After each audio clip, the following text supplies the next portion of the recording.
Alguien que al frente del poder en México cometiera un acto ilícito y ya no está al frente del poder en México, ¿sería lógico juzgarlo?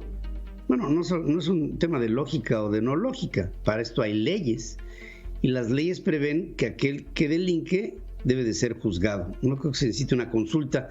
Y quien pone el dedo en la llaga es justamente Verónica Juárez, como coordinadora del PRD en la Cámara de Diputados, que argumenta y dice, bueno, esto no es esto que se está haciendo con la consulta es más que nada un instrumento del presidente para hacer un linchamiento político, no otra cosa. Y justo tengo el privilegio de platicar contigo.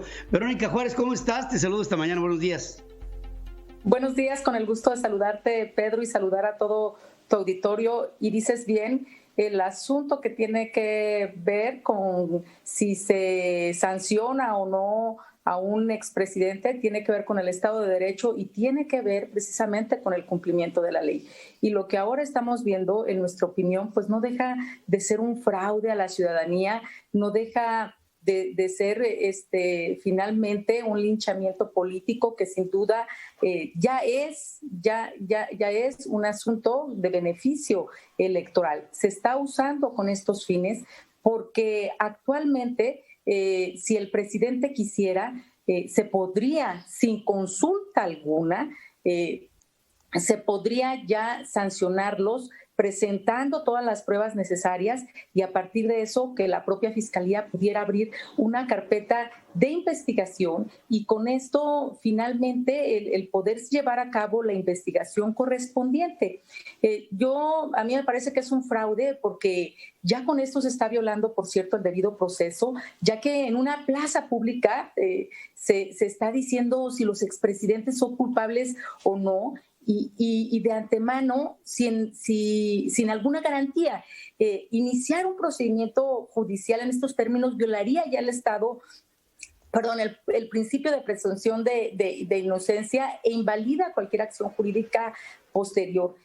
Yo digo que la consulta es un fraude porque el fiscal general de la República y también hay que decirlo, la fiscal anticorrupción, María de la Luz Migajos, que por cierto es esposa de Jaime Cárdenas, puede actuar dependiendo del tipo de delito y el plazo de prescripción de oficio y sin necesidad de que se consulte nada. Ambos funcionarios han sido nombrados por la 4T y son cercanos al presidente. Entonces, me parece finalmente que la consulta no es requisito previo para que se iniciaran los procedimientos legales. Ahora, Verónica, dices, bueno, si el presidente así lo dispusiera, procedería a un juicio, pero yo me voy a algo que a lo mejor no depende del presidente, porque finalmente es una cuestión de carácter estrictamente judicial, jurídico, va en el ámbito de la aplicación de leyes existentes. Si alguien delinque, cometió algo que agravia a la sociedad, hay leyes para este tipo de eventos. Ahora, lo que tendría que hacerse es fincarle a un expresidente una denuncia de hechos que pudiera derivar en la conducción de un juicio producto de alegatos que comprobaran que aquello que se pretende juzgar de un expresidente fuera real y fuera con bases sólidas. O sea, en esto creo que el presidente no tiene ni que meter la mano. No es un asunto, una decisión presidencial. Es un asunto de que alguien o algo lleve a cabo una denuncia que amerite una investigación y una comprobación en función de hechos consumados, ¿no?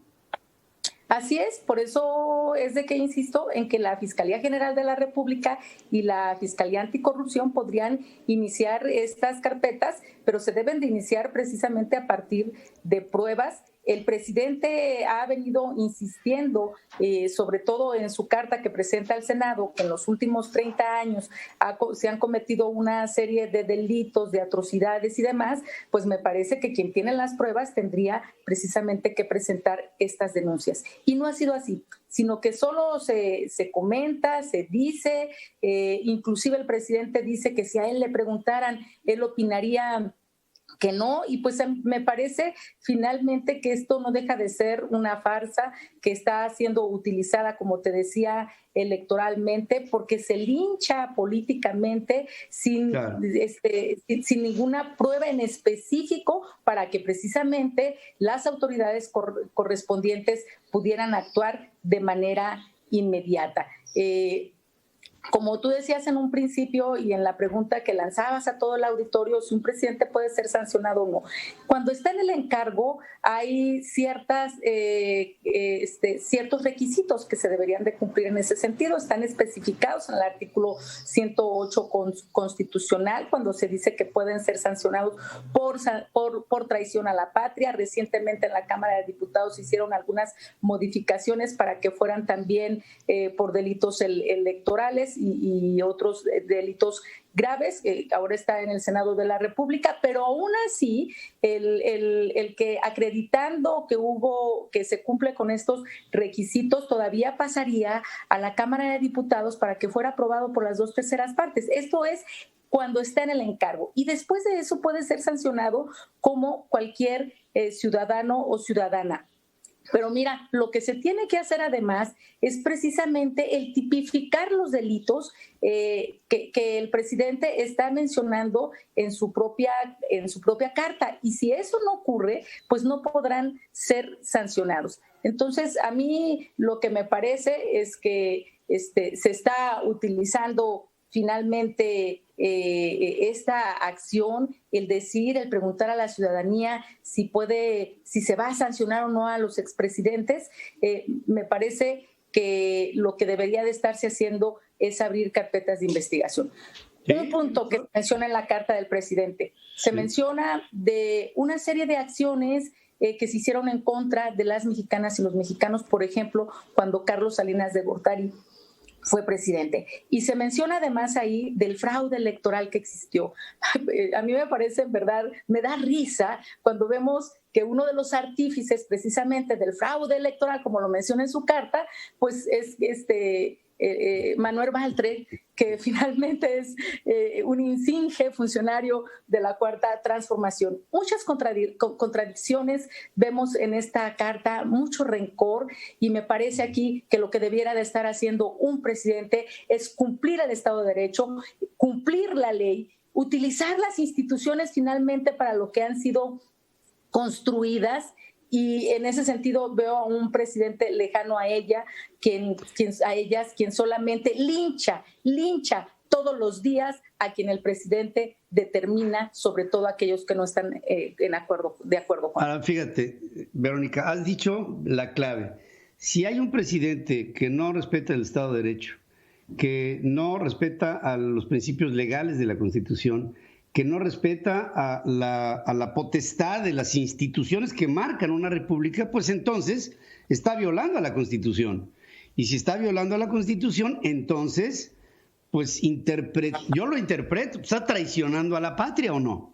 Entonces, si está haciendo todo esto, lo que nos faltaría sería que hubiera otras instituciones que no fueran las del Ejecutivo, que tuvieran los pantalones, ya sabes a qué me refiero, que tuvieran los pantalones de decir, pues entonces aplica, y bajo el juramento prometo guardar y hacer guardar las leyes de la Constitución, y las leyes que de ella emanan, y si no, que el pueblo me lo demande. ¿Con quién? Con jueces que se le van a aventar al presidente, con diputados y senadores que se le van a aventar al presidente. Pues ahí es en donde la puerca torció el rabo, porque entonces no hay una institución en México que se le aviente al presidente, porque pues ya sabe lo que le toca. Imagínate que le diga a un juez, aquí tengo esta demanda en contra del presidente por todo esto que dices, Verónica, que está faltando, y que diga, sí, da lugar, sí, que se juzgue al presidente. Se acabó ese juez y se acabó ese circuito de jurisprudencia, y se acabó todo porque el presidente nada más dice, a ver, y se desquita. Esa es la parte discrecional que creo que está todavía medio atrasada en nuestra democracia. Sí, y la falta de compromiso de funcionarios, porque, por ejemplo, la Fiscalía General de la República se habla en la propia Constitución de que es autónoma, pero lo que hemos estado viendo es que tenemos también un fiscal carnal, porque actúa conforme lo que el presidente define y así otros y otras funcionarias en este gobierno. Y, por ejemplo, te voy a poner un ejemplo. A mí me parece que la pregunta que se ha planteado finalmente también es anticonstitucional, porque lo que se menciona es que las preguntas, por ejemplo, no deberán de relacionarse con los derechos humanos. Es decir, los derechos humanos no pueden consultarse y el derecho al acceso a la justicia de todos y todos los mexicanos deben de ejercerse. Y entonces, si los expresidentes cometieron un delito y López Obrador tiene pruebas, si no las presenta, atenta contra el derecho de las y los mexicanos de acceder a la justicia y a los derechos que como víctimas tendríamos, como el derecho a la verdad y a la reparación integral del daño. Entonces vemos una serie de contradicciones en el presidente de la República, contradicciones que tiene Andrés Manuel López Obrador, que me parece que siguen con esta línea que ha tenido desde que es presidente, del linchamiento, desde las mañaneras. Ahora lo vemos, lo estamos viendo en este asunto que todo el mundo decimos, hay que sancionar no solamente a los presidentes. Si se sanciona a cualquier ciudadano, hay que sancionar también a los expresidentes, más allá de tener un show mediático que en mi opinión es esta consulta. Entonces requerimos instituciones fuertes, requerimos a un presidente que cumpla la ley. Y me parece que ante las circunstancias en las que nos encontramos, ciudadanas y ciudadanos, mexicanas y mexicanos, debemos de seguir poniendo el dedo en el renglón, no dejar de evidenciarlo, porque finalmente también ese es nuestro compromiso. Bien, pues yo pienso que tienes toda la razón. El argumento principal, se está utilizando este argumento para un linchamiento, bajo el principio que se viola, que es el de la presunción de la inocencia. ¿Quieres juzgar a alguien? A ver, con los pelos de la burra en la mano, este señor tiene que ir a juicio por esto y esto y esto y esto, aquí está comprobado y venga. Pero de otra suerte, pues entonces se abre un panorama que lo único que hace es agitar el avispero y el beneficiario pareciera que fuera el presidente de la República. Como siempre, me da muchísimo gusto, Verónica Juárez, que tomes esta comunicación. ¿Compraste tu cachito no te sacaste el avión? Claro que no, también otra farsa, la rifa del avión. Oye, pero fíjate. En la que me vendieron y mira, todo está en el aire, menos el avión. Todo, pues y ahí mira, lo tenemos y seguimos pagando por ese avión, pero fíjate, por un capricho presidencial. Pues mira, bajo esta teoría de rifar lo que no se rifa, pues yo quiero proponer vamos a rifar al presidente, ¿no?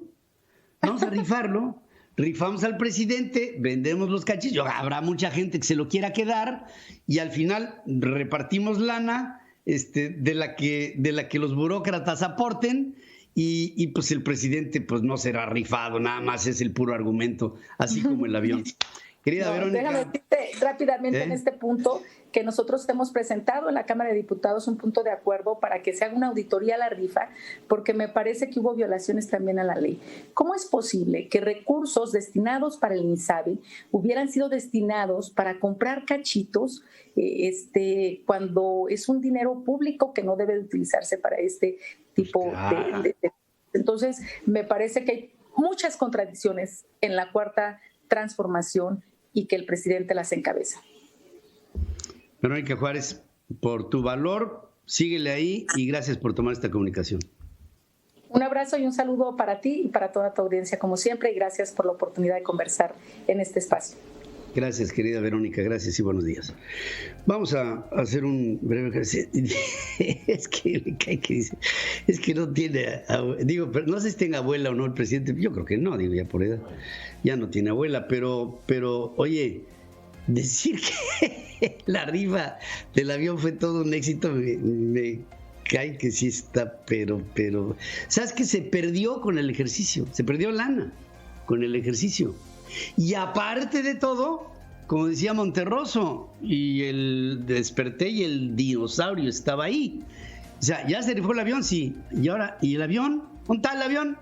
Pues está en el hangar, en un hangar en el aeropuerto, resguardado por la Secretaría de la Defensa Nacional. Pero dice hoy el presidente, ya hay un cliente que lo va a comprar. Ajá. A mí, mira, así, viable que yo vea, pues sí lo puede comprar y tiene con qué. Pues que lo compre uno de sus hijos. Igual se queda en familia.